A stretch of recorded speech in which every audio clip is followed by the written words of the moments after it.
So I spoke with Durham yesterday. Tomorrow will be 96 hours. What should I do? What soreness have you had, if any, whatsoever? So when None you're rolling since Sunday. it, 0. When you're stretching it, 0.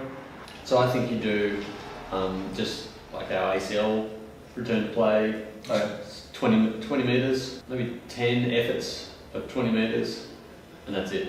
Plus, I've got a little crew going on today. Tom, what are you running today? 2K, and then I'll be doing 6 100-metre runs as well. And Davey, what are you doing? I'm doing 4 400s. So, different distances. I thought today would be a perfect chance to talk about fatigue and what causes it.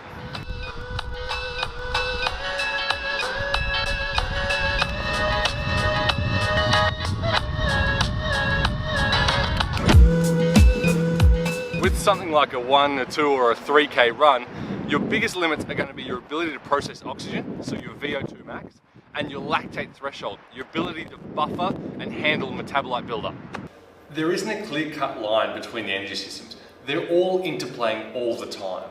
When it comes to your VO2 max, or sometimes it's called maximum aerobic speed, is the most amount of oxygen your body can consume, process and use to produce ATP. If you go above this point, your body starts demanding and using more energy than you can produce aerobically. This is called your anaerobic threshold. Sometimes it's called the lactate threshold or the lactate inflection point. Above this point is where your body starts accumulating metabolic byproducts. Grab those knees.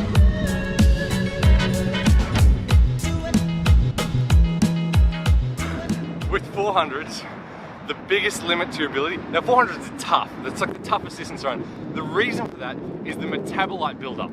There are two key metabolites slowing you down here. The first is hydrogen ions, which are produced as a byproduct of turning glucose into pyruvic acid.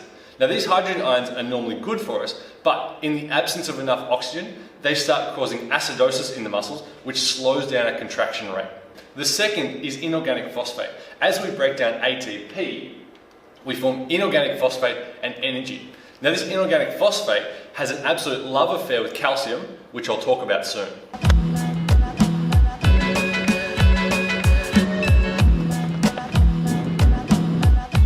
Now with your hundreds, your strength and power is still going to play a massive role, but your phosphocreatine stores are also going to come into play as well.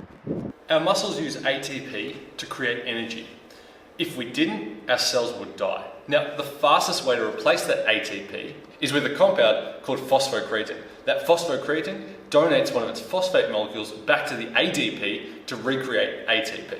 Our muscles have enough PCR for about 6 to 10 seconds of high intensity work. Once that runs out, our body has to rely on anaerobic glycolysis, which is a much slower and less efficient form of energy production.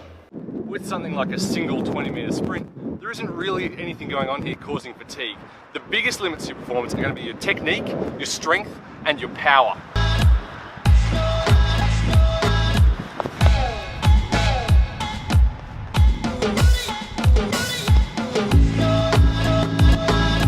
But when it comes to repeat 20s, or repeat anything really, one of the biggest factors at play is your sarcoplasmic reticulum's ability to resequester calcium.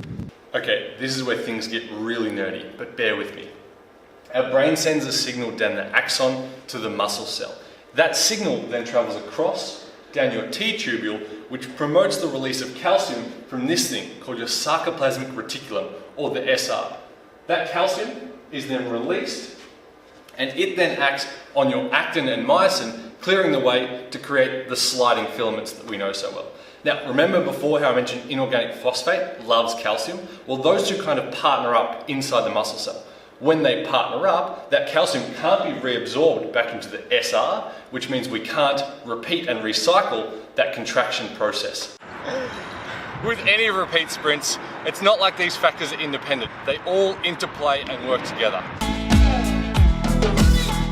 Davey, good luck for your 4th. I don't envy Davey doing 4 400s at all.